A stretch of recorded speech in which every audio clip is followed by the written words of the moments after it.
Hello student. आज हम लोगों को जो टॉपिक पढ़ना है फर्टिलाइजेशन पढ़ना है। कि जैसा कि हम लोगों ने प्रीवियस लेक्चर में हम लोगों ने देख लिया है कि फर्टिलाइजेशन से पहले हम लोगों ने देखा था कि फॉर्मेशन ऑफ ओवा कैसे होता है, फॉर्मेशन ऑफ स्पर्म कैसे होता है, और उसके बाद में उसमें जो है स्ट्रक्चर ऑफ स्पर्म और स्ट्रक्चर ऑफ ओवम देखा है। तो अगर हम फर्टिलाइजेशन की बात करते हैं तो फर्टिलाइजेशन जो टॉपिक है ये exam point of view as well competition point of view से भी बहुत इंपॉर्टेंट है। यहाँ से बहुत ही अच्छे तरीके से क्वेश्चन निकाले जाते हैं और जो क्वेश्चन होते हैं काफ़ी जो है एनालिटिकल क्वेश्चन होते हैं। और आज हम लोग उसको बहुत अच्छे से एक सिंपल वे में जो है फर्टिलाइजेशन को पूरा डिस्क्राइब करते हैं यहाँ पे। और आई होप कि जो है यहाँ पे पढ़ने के बाद जो है किसी दूसरी बुक की ज़रूरत नहीं पड़ेगी पढ़ने की। तो हम लोग जैसे अब जो एडवांस बुक है, जैसे मैं गिलबर्ट में से कुछ टॉपिक कुछ कंटेंट को निकाल के जो है यहाँ पे आप लोगों को जो है रिप्रेजेंट कर दूँगा, क्योंकि क्वेश्चन जो आप लोगों के नीट में आते हैं वो क्वेश्चन एनसीईआरटी बेस्ड तो होते ही हैं, और साथ ही साथ जो है कुछ न्यू मॉडिफिकेशन मॉडिफाई कर देते हैं क्वेश्चन को। तो आज हम लोग सारे तरीके से जो है यहाँ पे क्वेश्चन को देखेंगे, यहाँ पे फर्टिलाइजेशन को पढ़ेंगे। जैसा कि फर्टिलाइजेशन की बात हम लोग करते हैं तो सबसे पहली बात होती है कि फर्टिलाइजेशन जो होता है स्पीसीज स्पेसिफिक होता है। स्पीसीज स्पेसिफिक का क्या मतलब हुआ? स्पीसीज स्पेसिफिक का क्या मतलब हुआ? इसका मतलब ये हुआ कि सपोज कोई स्पीसीज ए है, इसका जो स्पर्म है ये स्पीसीज ए के ही एक को फर्टिलाइज करेगा। such type of fertilization that is called species specific type of fertilization। ठीक, अगर हम फर्टिलाइजेशन की डिफिनेशन की बात करते हैं तो इसमें हम लोग सिंपल एक लाइन का डिफिनेशन है। इसमें हम लोग बताते हैं कि fusion of haploid nucleus of sperm of spermatozoa and haploid nucleus of female gamete that is ova. This process is called as fertilization। तो जैसे इसमें हम लोग देखिए, जैसे इसमें क्या है, मेल का जैसे अगर बात करते हैं तो मेल का जो है स्पर्म का न्यूक्लियस प्लस फीमेल का ओवा, इसके न्यूक्लियाई जो फ्यूज होते हैं उससे बनता है जाइगोट। इसको हम लोग बोलते हैं फर्टिलाइजेशन। अब देखिए एक टर्मिनोलॉजी जो यूज होती है उसमें जनरली टर्मिनोलॉजी कुछ होती है प्रोन्यूक्लियाई।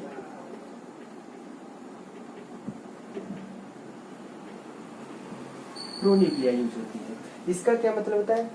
जैसे हम लोगों ने वहां पे पढ़ा था कि जो स्पर्म होता है, स्पर्म के अंदर भी न्यूक्लियस होता है और ओवम के अंदर भी न्यूक्लियस होता है। ठीक, तो इनकी जो न्यूक्लियाई जो फ्यूजन होता है उसको बोला गया है प्रोन्यूक्लियाई। प्रोन्यूक्लियाई फ्यूजन होने के बाद फ्यूजन बनता है, ए बी हैप्लॉइड होता है, ए बी हैप्लॉइड होता है, डिप्लॉइड जाइगोट बनता है। ठीक, तो ये चीजें थी, इसको हम लोग बोलते हैं फर्टिलाइजेशन। अब देखिए फर्टिलाइजेशन में अगर हम लोग बात करते हैं तो इसमें कुछ टर्म है जो हम लोग देख लेते हैं।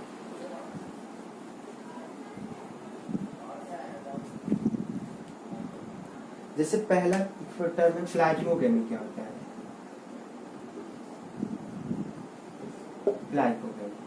प्लाज्मोगेमी की अगर हम लोग बात करते हैं तो क्या होता है? Intermixing of cytoplasm, that is called plasmogamy. ठीक, और प्लाज्मोगेमी के बाद फिर जो है प्लाज्मोगेमी हुआ, उसके बाद में फिर हम लोग जो है बात करते हैं दूसरा। अगर हम बात करें तो इसमें दूसरी चीज होती है सिंगैमी। देखिए दूसरा है सिंगैमी। सिंगैमी क्या होता है? सिंगैमी होता है male nuclei plus female nuclei, that is called syngamy. ठीक, उसके बाद में फिर जो है एक टर्म आता है एम्फी मिक्सिंग।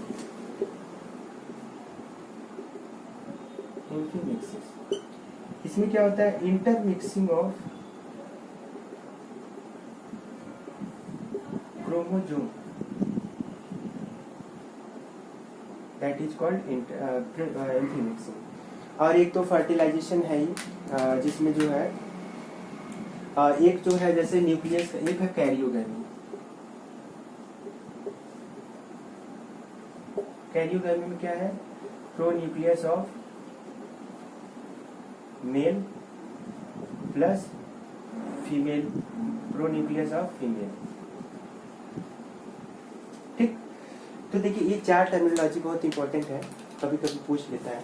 कैरियोगैमी क्या होता है? कैरियोगैमी में fusion of pronucleus that is male and pronucleus of female is called karyogamy.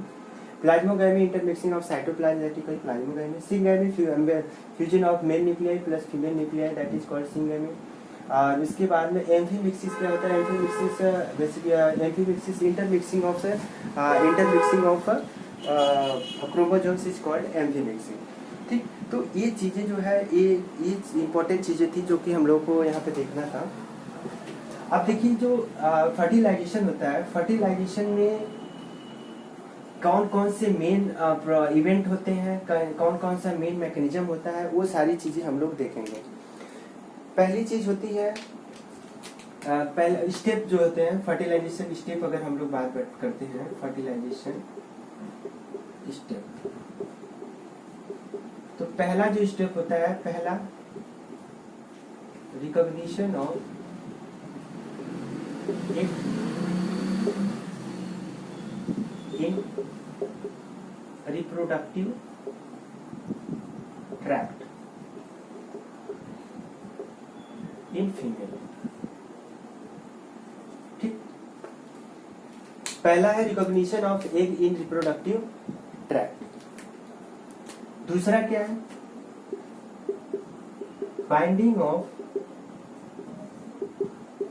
Sperm on जोना पेल्यूसिला। ठीक, नाउ थर्ड वन इज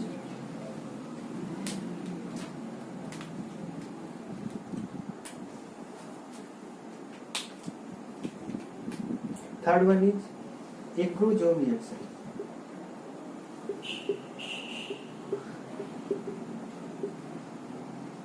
देखिए ये जो सारे स्टेप है, इन स्टेप को हम लोग बहुत अच्छे से देखेंगे और इसका हर एक स्टेप जो है बहुत ही इम्पोर्टेंट होता है।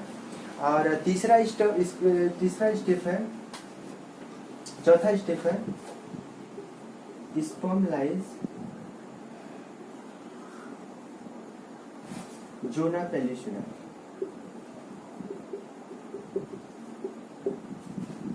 और पांचवा स्टेप होता है fusion of sperm to egg membrane. ठीक, इतना चीज हम लोग को, ये 5 चीजें हम लोग को फर्टिलाइजेशन में बहुत अच्छे से इसको हम लोग डिस्क्राइब करते हैं। देखिए जो फेट होता है एक का, जब एक का फॉर्मेशन होता है तो एक का जो फेट होता है उसका बेसिकली जो है 2 फेट होता है। एक तो जब फर्टिलाइजेशन हो जाएगा तो क्या बनाएगा? जाइगोट बनाएगा। जाइगोट के बाद जो है मारुला, ब्लास्टोसिस्ट, फिर उसके बाद में एम्ब्रियो वगैरह का फॉर्मेशन, तब वो अलग, तब उसको प्रेगनेंसी को रिप्रेजेंट करेगा। दूसरा जो फेट होता है, वो दूसरा फेट अगर फर्टिलाइजेशन नहीं होता है तो क्या होता है कि वो डिजनरेट होकर के वेजाइना के थ्रू, ब्लड के थ्रू जो है बाहर निकल जाता है। तो इसके 2 फेट हो रहे हैं एक के।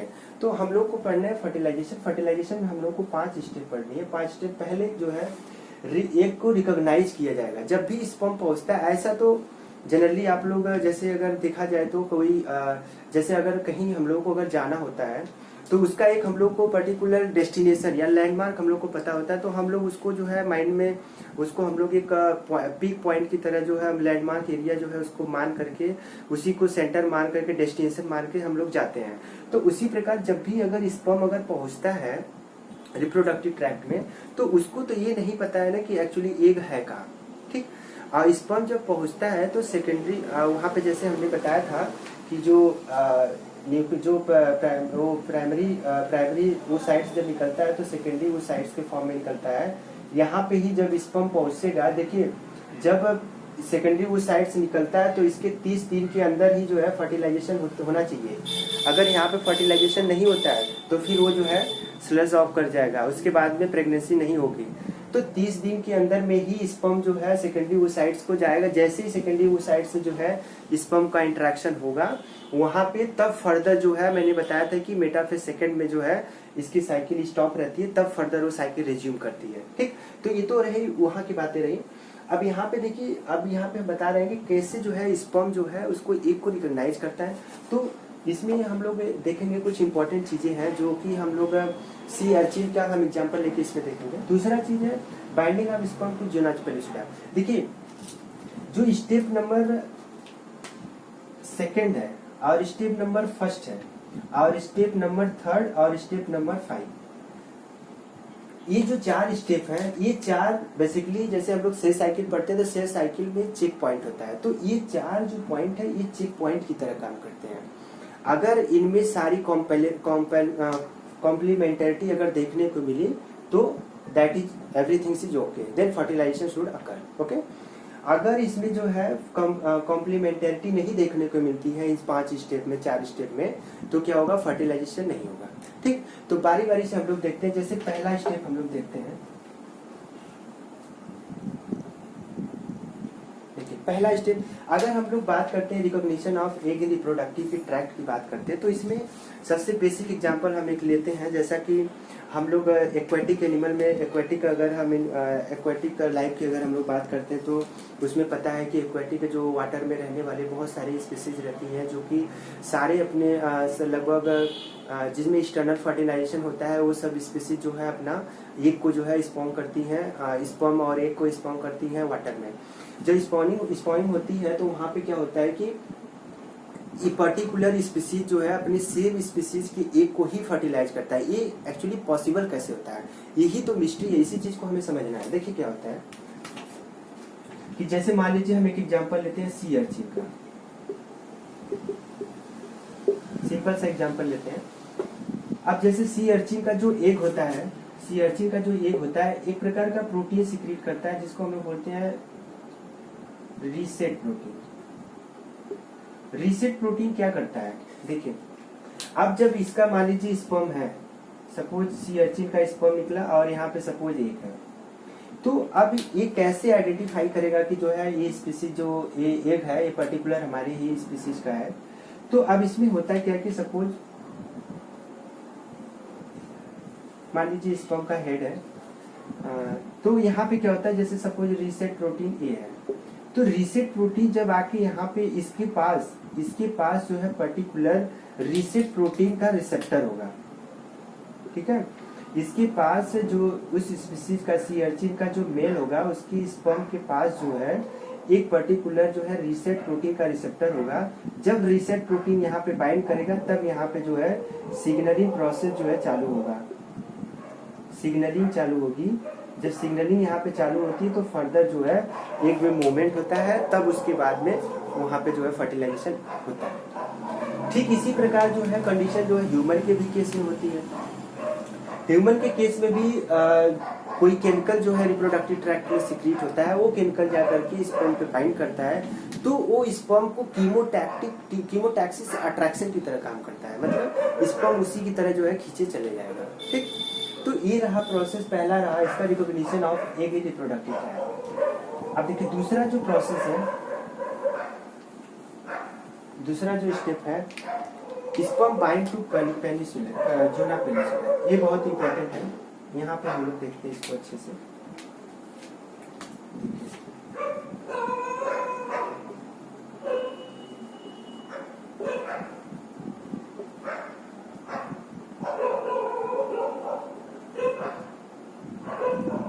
Sperm bind to zona peninsula.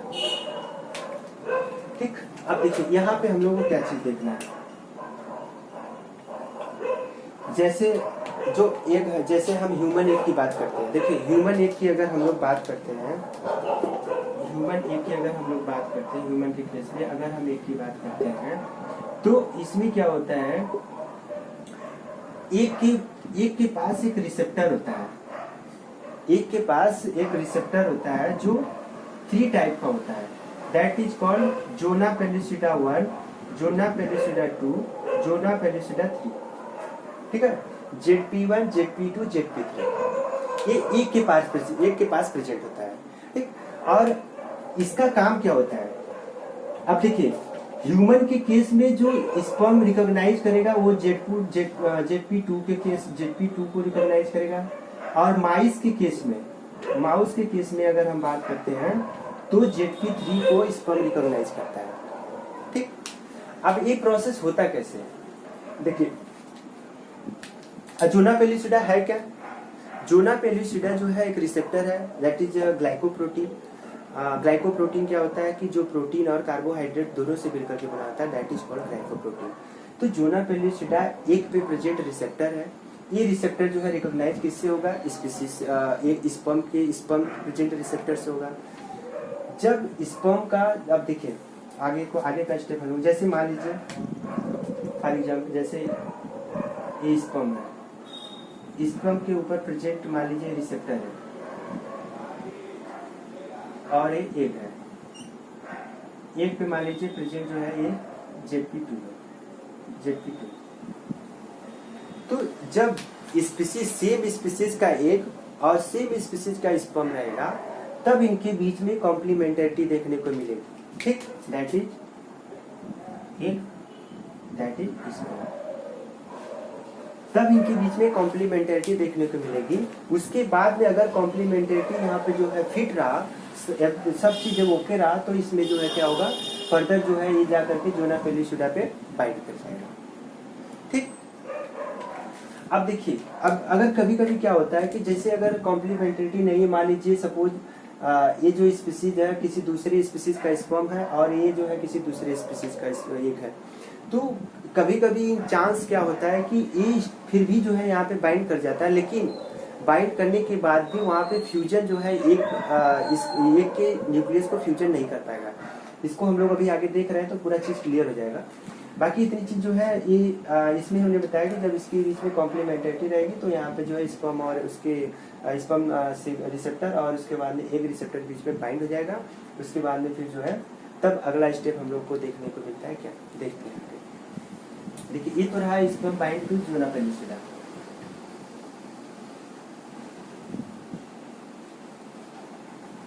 देखिए, तीसरा स्टेप जो है एक्रोजोम रिएक्शन।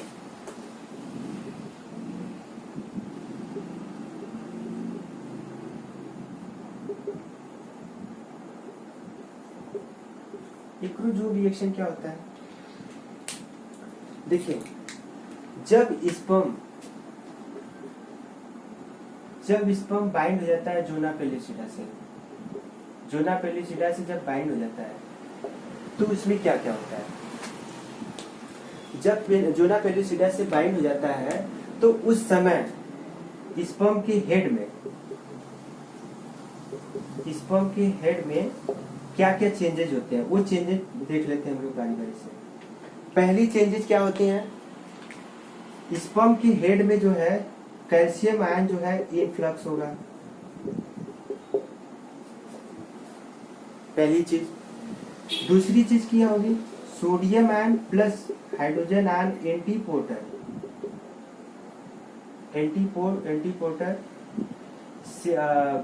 चैनल जो है एक्टिवेट हो जाएगा। ठीक, तीसरी चीज क्या होगी? Polymerization of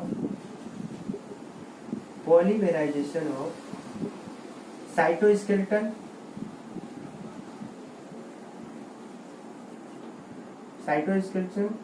that is actin filament या माइक्रोफिलामेंट। ये बहुत ही इंपॉर्टेंट है। अब देखिए क्या क्या, अब ये पूरा चीज हम लोग समझ लेते हैं। अभी तक हम लोगों ने क्या किया कि स्पर्म को जोना पेलिसिडा से जो है बाइंड करा दिया। जब स्पर्म जोना पेलिसिडा से बाइंड करता है तो स्पर्म के अंदर क्या क्या चेंजेज होते हैं। अब स्पर्म अपने हेड में क्या क्या चेंजेस करेगा, जब वो रिकॉग्नाइज कर लेगा कि नहीं हमने एक के जो है एक को पा गए, मैं एक को रिकॉग्नाइज कर लिया हूँ, तब उसको अपने जो है हेड में चेंजेस करना पड़ता है। क्या क्या करना पड़ता है? पहली चीज काम करता है, और उसके बाद में और एक यहाँ पे चीज इंपॉर्टेंट है, वो तो बताना ही भूल गया। इसमें जो है एक्रोजोमल वेसाइकिल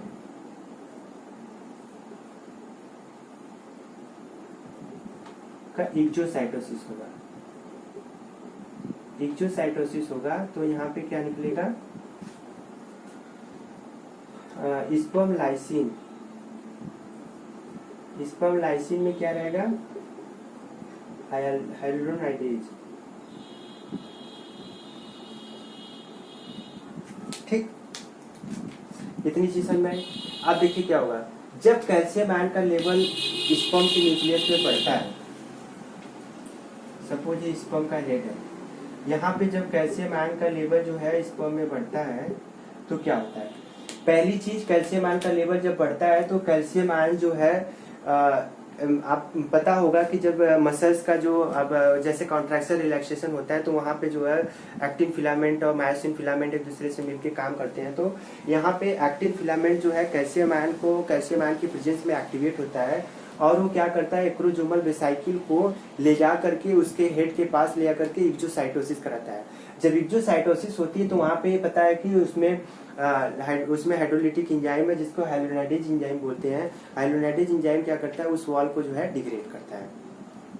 ठीक, दूसरी चीज क्या होती है कि पहली कैल्शियम आयन का फंक्शन तो ये पता चल गया।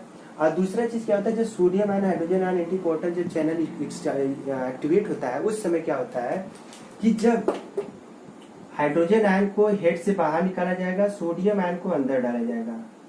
जब हाइड्रोजन आयन बाहर निकलेगा तो यहाँ पे क्या होगा, पीएच क्या करेगा, पीएच इंक्रीज करेगा। जब पीएच यहाँ पे इंक्रीज करेगा, देखिए हाइड्रोजन आयन ई फ्लक्स, तो क्या होगा यहाँ पे जब हाइड्रोजन आयन ई फ्लक्स होगा तो एक एंजाइम है जिसको हम लोग बोलते हैं एटीपीएज। एटीपीएज एंजाइम क्या करेगा, एक्टिव हो जाएगा। एटीपीएज एंजाइम क्या करता है, एटीपी का ब्रेक डाउन करता है। हम लोगों को पता है, हम लोग जब स्पर्म का स्ट्रक्चर देख रहे थे तो वहाँ पे हम लोगों ने मिड रीजन में देखा था कि लार्ज अमाउंट ऑफ माइक्रोकार्डिया थे, वो एटीपी का प्रोडक्शन करते हैं। तो एटीपीएज एक्टिव हो जाएगा, क्या करेगा, एटीपी को ब्रेक करेगा किसमें, एडीपी प्लस इनऑर्गेनिक फॉस्फेट में। अब जो एटीपी के ब्रेक डाउन होने के बाद जो एनर्जी यूटिलाइज होगी, this energy is used by the sperm in a movement. ठीक है, तो उसको जो है अब स्पर्म के मूवमेंट के लिए हेल्प करती है वो एटीपी का ब्रेक डाउन होने के बाद जो एनर्जी रिलीज हो रहा है। ये जो प्रोसेस हो रहा है, अब ये प्रोसेस जो है किसके कारण हो रहा है, इसके सोडियम हाइड्रोजन पीएच के बढ़ने के कारण हो रहा है। दूसरी चीज इसमें, तीसरी चीज देखिए क्या है, पॉलीमराइजेशन ऑफ साइटोस्केलेटन। अब देखिए पॉलीमराइजेशन की बात क्या होती है, देखिए पॉलीमराइजेशन की बात क्या है, जैसे मान लीजिए सपोज ये एग है, एग की वॉल है, ये जोना पेलिसिडा है, जोना पेलिसिडा, इसके बाद में फिर यहाँ पे जो है एग मेम्ब्रेन, सॉरी इसको हम दूसरे इंक से बनाते हैं, ये एग मेम्ब्रेन है, इसके अंदर क्या होता है, कार्टिकल ग्रेन्यूल्स है। ठीक, ये एग मेम्ब्रेन। अब हमने क्या किया कि यहाँ पे हम लोगों ने यहाँ पे स्पर्म को बाइंड करा दिया है।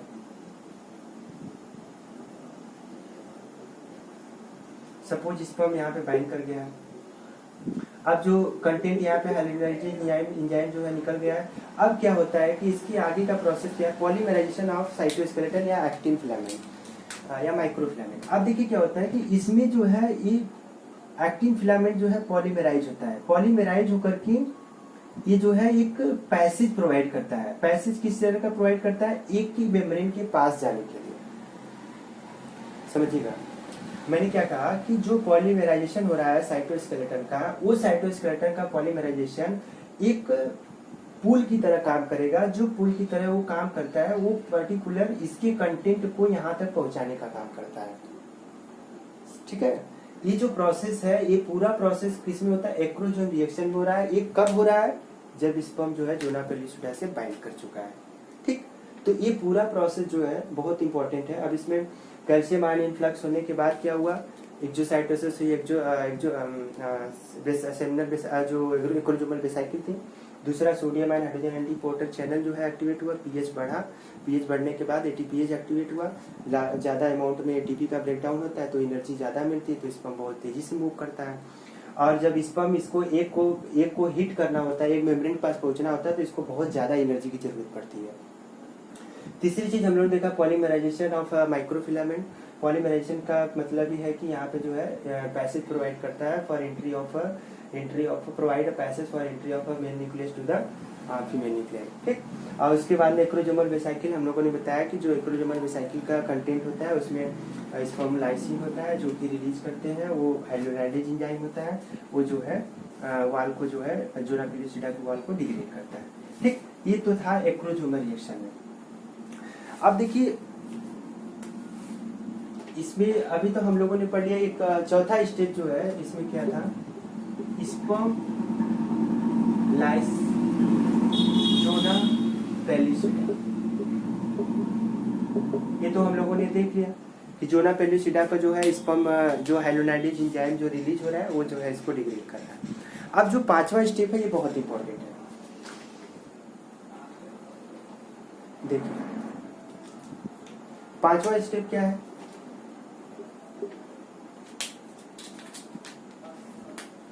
Fusion of sperm to egg membrane.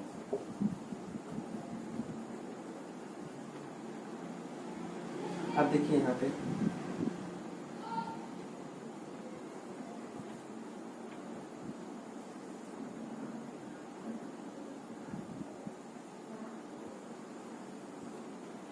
Zona pellucida हो गया। अब यहाँ पे हम बनाते हैं एग मेम्ब्रेन, फिर अब हम यहाँ पे बनाते हैं क्या, कार्टिकल ग्रेन्यूल्स, ठीक। अब इसके बाद में यहाँ पे हम क्या बनाते हैं, अब हम लोग क्या किए हैं कि स्पर्म जो है इसको लाइज करके यहाँ तक फाइनली पहुंच गया है, अभी पूरा एग को हिट नहीं करेगा,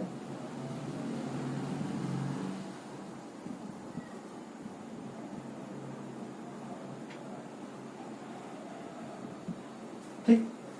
फाइनली इसका जो है ये न्यूक्लियस है और उसके बाद में एक का न्यूक्लियस यहाँ है, this one is कार्टिकल granules.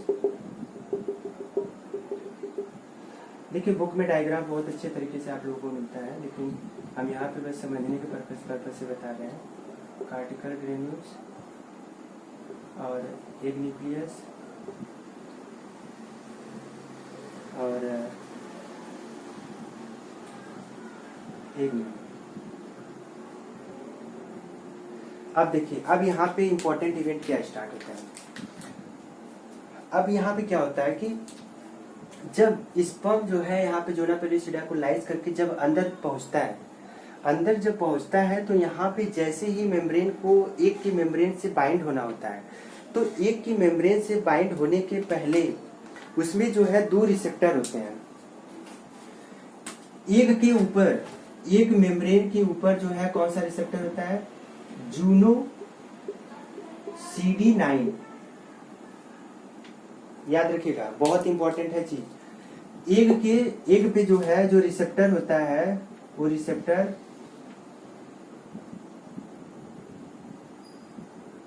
Juno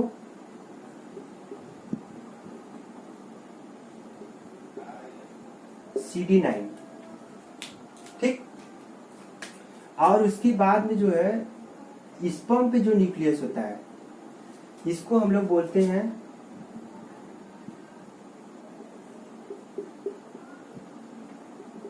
Izumo, ठीक। अब देखिए ये जो जूनो और CD9 है ये दोनों जो है एक सिमिलर मैनर में काम करते हैं इजुमो को रिकॉग्नाइज करने में। जब स्पर्म, अब यहाँ पे देखिए कैसे सिलेक्शन होता है स्पर्म का। कभी कभी मैंने बताया जैसे कि जब स्पर्म जो है कभी कभी क्या होता है कि जोना पेलिसिडा को भी क्रॉस करने के बाद, जोना पेलिसिडा पे भी सिमिलरिटी शो करने के बाद, कभी कभी मिमिक्री शो करने के बाद वहां को जोना पेलिसिडा को लाइज करके तो एक मेम्ब्रेन तक आ जाता है, लेकिन एक मेम्ब्रेन को फ्यूजन नहीं कर पाता है। क्यों? क्योंकि यहाँ पे जैसे देखिए यहाँ पे जो चेक पॉइंट क्या है कि एक स्पर्म के पास जो है ये रिसेप्टर होना चाहिए, पहली चीज इज्मो। दूसरी चीज एक के पास जो रिसेप्टर है उसके साथ कॉम्प्लीमेंटरिटी शो करेगा, तभी जो है स्पर्म, तभी एक अलाउ करेगा उसके फ्यूजन को, ठीक। अब देखिए यहाँ पे क्या होता है, मेन यहाँ पे सिनेरियो क्या है जो हम लोग को यहाँ पे समझना है। देखिए जब स्पर्म का स्पर्म फ्यूज करता है, when sperm fuse to egg. अब ये का फ्यूजन के बाद क्या होता है, अब जब ये का फ्यूजन होता है तो यहाँ पे कैल्शियम आयन का लेवल जो है एक के अंदर ज्यादा हो जाता है। कैल्शियम आयन लेवल जब ज्यादा होता है उसके बाद में क्या होता है, यहाँ पे कार्टिकल ग्रेन्यूल्स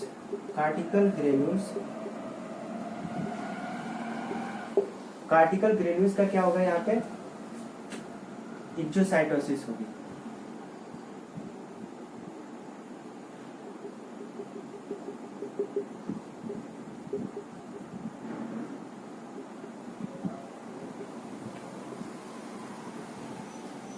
एक्सोसाइटोसिस ऑफ कार्टिकल ग्रेन्यूल्स, ठीक। कार्टिकल ग्रेन्यूल्स जब एक्सोसाइटोसिस होगी तो उसमें से क्या क्या कंटेंट निकलता है। पहली चीज क्या निकलती है, पहली चीज एक्रोसिन, ठीक। एक्रोसिन या फिर इसको बोलते हैं ओवेस्टैसिन। इसका क्या फंक्शन होता है, ये क्या करेगा, अब जो है जोना पेलिसिडा और इसके बाद में इसके फ्यूजन के बाद जितने रिसेप्टर रहेंगे एक पे, अब वो सारे रिसेप्टर को जो है क्या करेगा, डिग्रेड कर देगा। जो सारे रिसेप्टर को डिग्रेड करता है, अब दूसरी चीज क्या रिलीज करता है, दूसरी चीज इसमें अगली चीज क्या है, हाइलिन लेयर बना देगा। हाइलिन लेयर क्यों बनाता है, अब देखिए हाइलिन लेयर जो है इस पे जब बनता है एक मेम्ब्रेन पे तो ये इसको टफनेस प्रोवाइड करता है, मतलब ये बिल्कुल टफ हो जाता है, फर्दर कोई भी एक जो है उस पे फ्यूज कर नहीं पाएगा। और इस टाइप के प्रोसेस को, ये जो प्रोसेस होता है हाइलिन लेयर का बनना, it stop the slow polyspermy.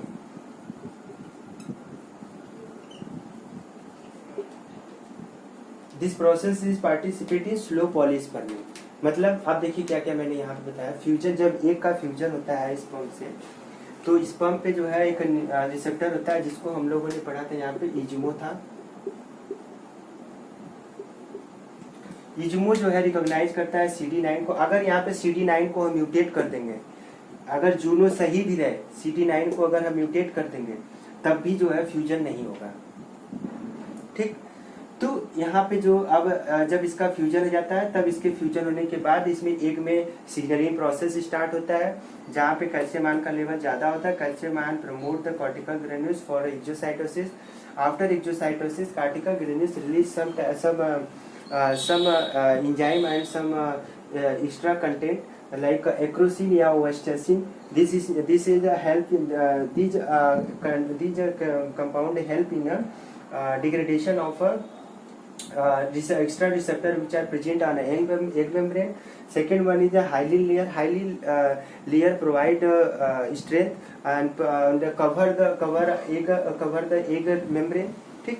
तीसरी चीज क्या है, it prevent the slow polyspermy. अब पॉलीस्पर्मी क्या होता है, इसको हम लोग इसका थोड़ा सा एक छोटा सा हम लोग 2 मिनट का हम लोग इसके लास्ट में बात कर लेंगे। बाकी इतनी सारी चीजें जो थी ये थी पूरी फर्टिलाइजेशन का ही पूरा जो है मेन स्टेप था, ठीक। अब देखिए पॉलीस्पर्मी क्या होता है, एक टर्म यहाँ पे आता है कैपेसिटेशन, पहले उसको देख लीजिए।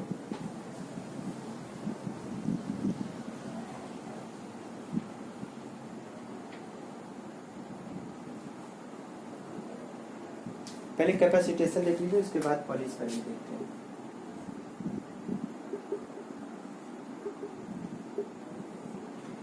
देखिए कैपेसिटेशन का मतलब क्या होता है कि जब स्पर्मेटोजेनेसिस हो रहे थे, जब स्पर्मेटोजोआ का फॉर्मेशन हुआ था, उस समय स्पर्म पे जो है जो रिसेप्टर थे वो रिसेप्टर सपोज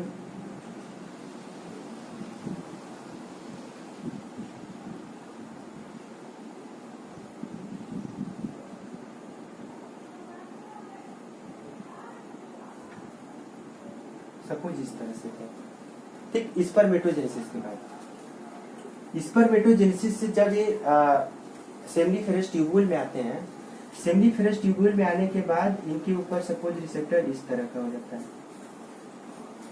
ठीक है। कैपेसिटेशन का मेन पर्पज क्या, मेन इसका थीम क्या है यहाँ पे कि स्पर्म के जो रिसेप्टर होते हैं स्पर्म की मेम्ब्रेन में जो चेंजेज होता है वही हम वो कैपेसिटेशन में जो चेंजेज होते हैं उसी को वही प्रोसेस जो है बेसिकली होता है कि ये कैपेसिटेशन में प्रोसेस हो गया है।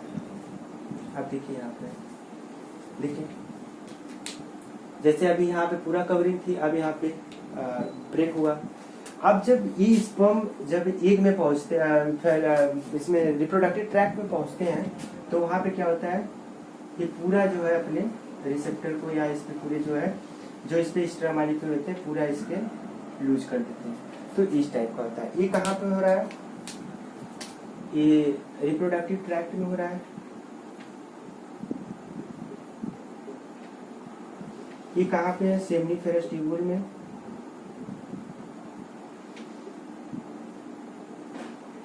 और ये कहाँ पे है, ये जब इस स्पर्मेटोजेनेसिस के बाद जो बने हैं।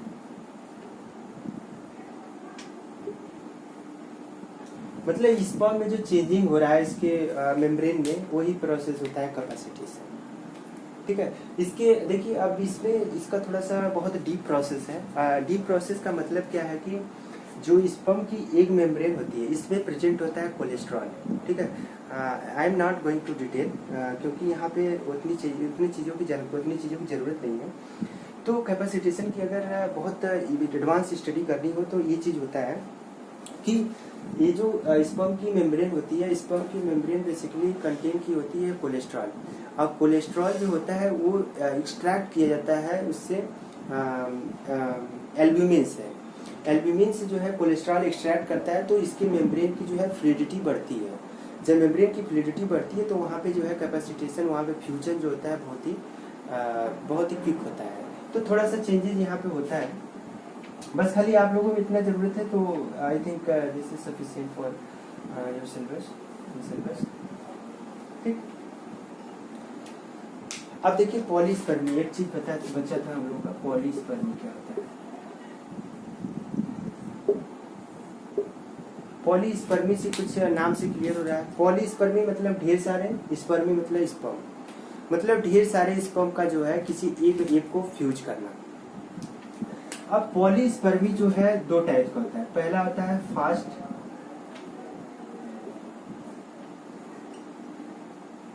पॉलीस्पर्मी,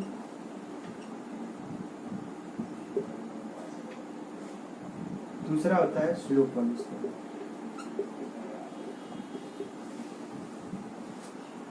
आप देखिए सॉरी इसमें थोड़ा सा fast block polyspermy, fast block polyspermy, और दूसरा आता है स्लो ब्लॉक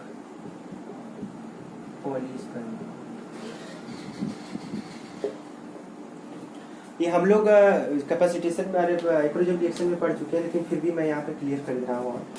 देखिए फास्ट ब्लॉक पॉलीस्पर्मी में क्या होता है, जो स्पर्म का एग जो स्पर्म की मेम्ब्रेन होती है उसके अंदर हम लोगों ने पढ़ा था कि सोडियम आयन अंदर आता है। ठीक, सॉरी ये स्पर्म के अंदर नहीं होता है, ये एग के अंदर होता है।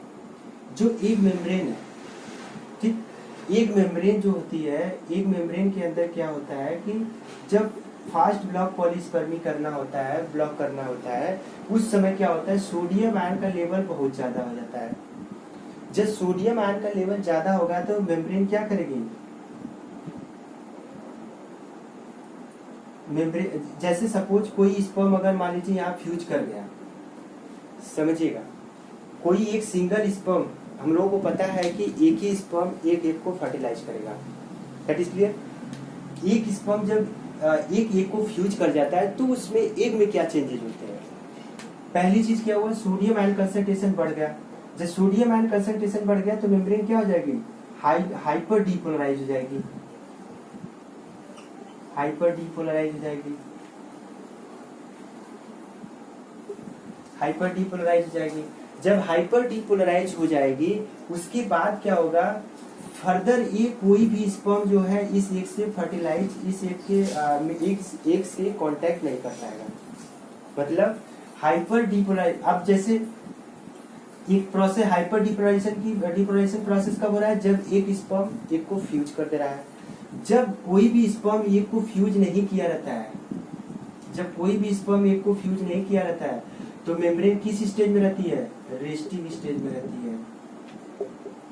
ये तो पता होगा आप लोगों को, मसल्स में डिपोलराइजेशन, पोलराइजेशन, हाइपर पोलराइजेशन। तो मेम्ब्रेन जो है रेस्टिंग स्टेज में रहती है, मतलब -70 मिली वोल्ट जो है इसका क्या रहता है, वोल्टेज रहता है।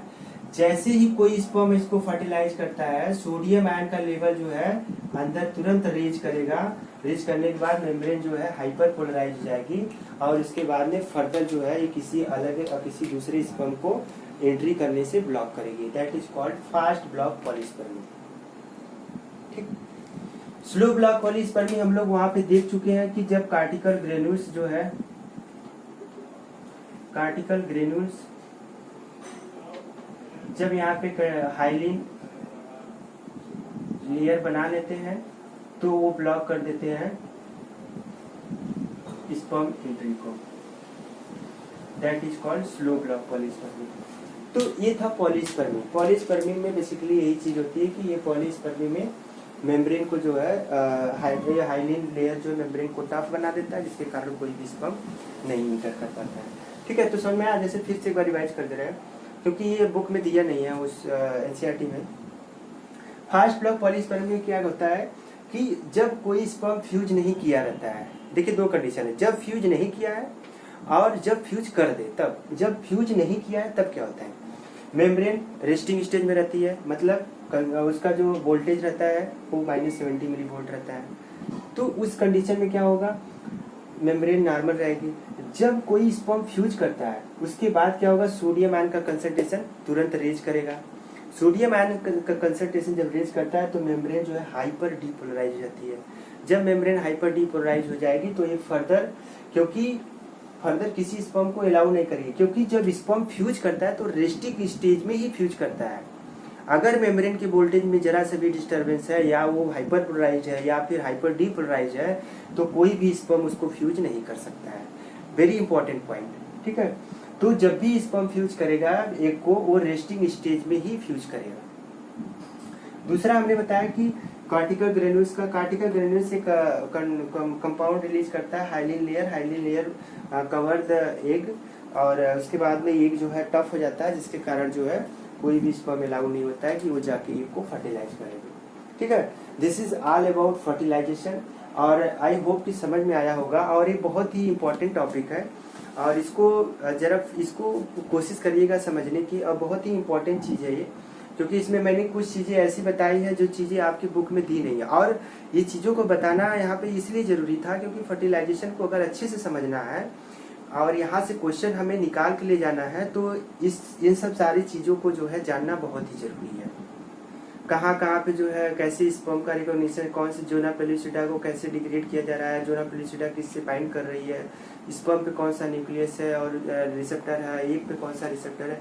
तो ये सारी चीज़ें बहुत ही इंपॉर्टेंट है for exam point of view से। कंपटीशन की, जैसे कि कंपटीशन आज के समय में जहाँ पे कहते हैं ना, जहाँ पे हम लोगों की सोच स्टार्ट होती है वहाँ से जो है उनका क्वेश्चन एराइज होता है। तो हम लोग को उस एडवांस लेवल पे जा करके पढ़ना पड़ेगा, तभी हम लोग जो है उस क्वेश्चन को टैकल करने के लिए हम लोग उतना कैपेबल हो पाएंगे। ठीक है, तो ये सारी चीज़ें हमने आज फर्टिलाइजेशन के बताया।